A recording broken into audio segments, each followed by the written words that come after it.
Hope everyone is not going stir crazy with their quarantine. I'm trying to figure out what am I going to make for Easter Sunday dinner. It's just my husband and myself, and I hope my son. Usually we go to the in-laws for a big Easter meal, but of course, sign of the times, we can't go and visit anyone.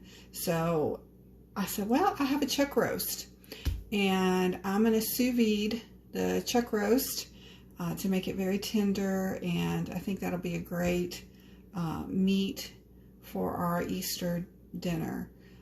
So what I first did was, of course, I trimmed all the excess fat out of the chuck roast. So I'm going to start with my seasoning. So we got this in Savannah from the Salt Table. We went there for our 30th anniversary last year, and so it's some smoked salt, and so I'm going to sprinkle all this all over, and then I'm going to do a little smoked paprika,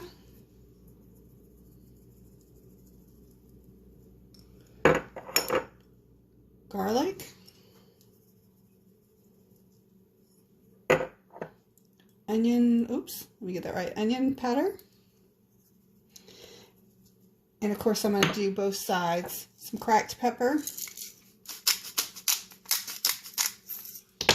and I like, of course, Worcestershire sauce, so, you know, adds a little umami flavor to it. Not a whole lot. I've heard that when you do the sous vide that, you know, it intensifies all the seasoning. Okay, so I have everything seasoned. So I don't have one of those vacuum sealers. So I'm going to double bag it in a Ziploc baggie. And then the way I get the air out of it, you can do the water method. So of course I have the water bath going here. I've got to learn how to do this. So I'll submerge the water bag almost all the way to the top, and then the air will come out, and then I'll just seal it then, and it'll create a vacuum seal without using a vacuum sealer. Okay, so I have sealed it, vacuum sealed up to 2 double bags. So again, I just submerged it. You know, you submerge it in water, and then as it gets close to the edge underneath, then you seal it, and it's pretty good.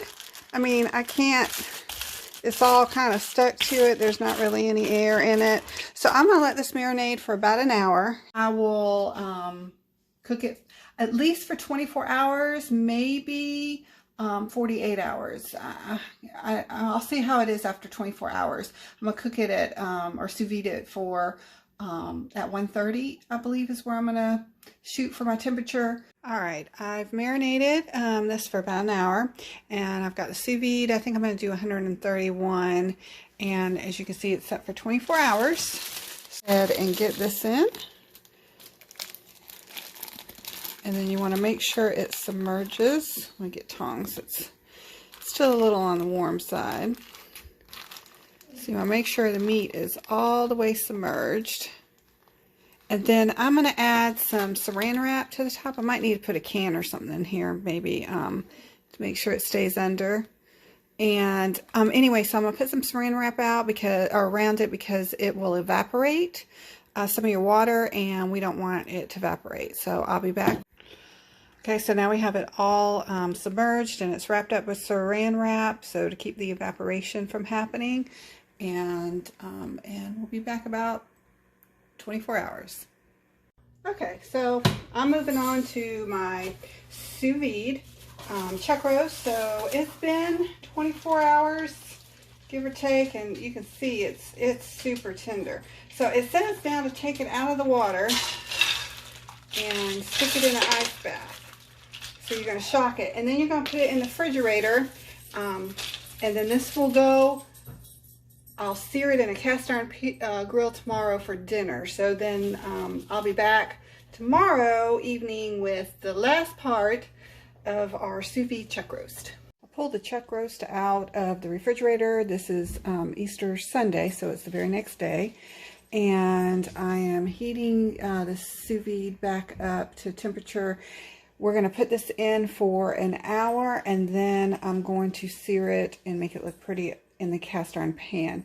Down in comments, the question of the day is, what do y'all normally cook for Easter dinner? I know this is a different time. Ours is usually, we go to our in-laws and we have ham, and he makes a cherry sauce to put over the ham, and sweet potato casserole and all that kind of stuff, all that good stuff. I'm taking out the chuck roast out of the sous vide. It's been going for an hour. And then, as you can see, it's got a lot of juice in it, so we're going to use that to make a gravy.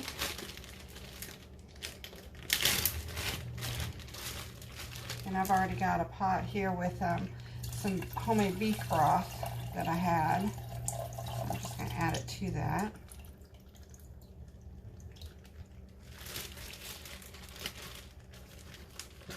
I've got a cast iron skillet heating over here so we can sear it.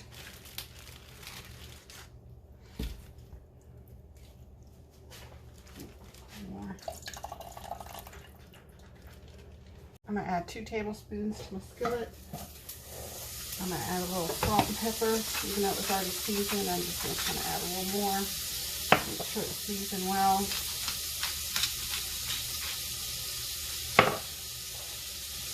And you want this skillet screaming hot.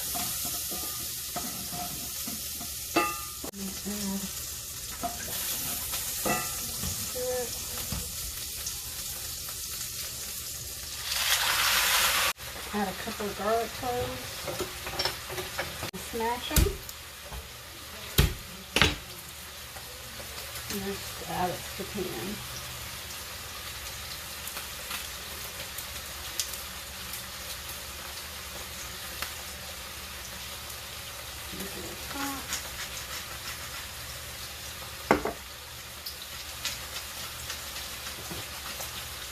We're looking for a nice crust. Got this gravy. And in the gravy I have beef broth and in the gravy I have beef broth and a little bit of cornstarch and then the drippings, and the beef broth is seasoned, but I'll probably add salt and pepper to taste once I'm done. Put this here. Had to make me a little toddy for a white Russian.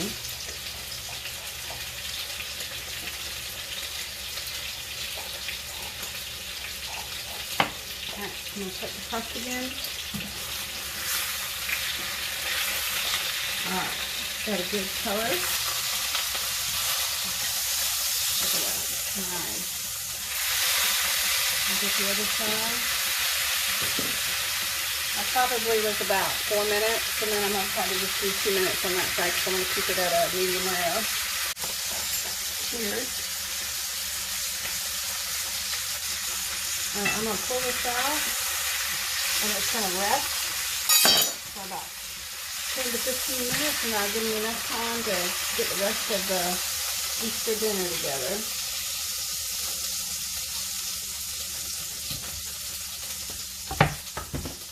And you definitely want all this on it.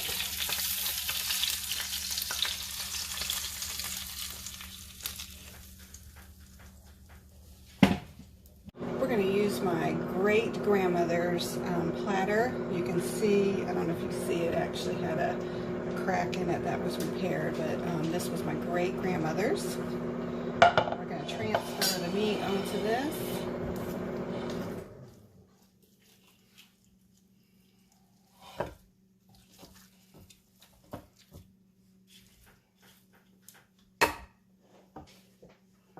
And the gravy came out really good from the drippings. All right, I'm going to cut into it and see how it turned out and then try it. Oh yeah, looks like a nice medium rare. So I'm going to try this piece here. Yum. Definitely need to do this. Get your sous vide do a chuck roast. Very tender, very flavorful.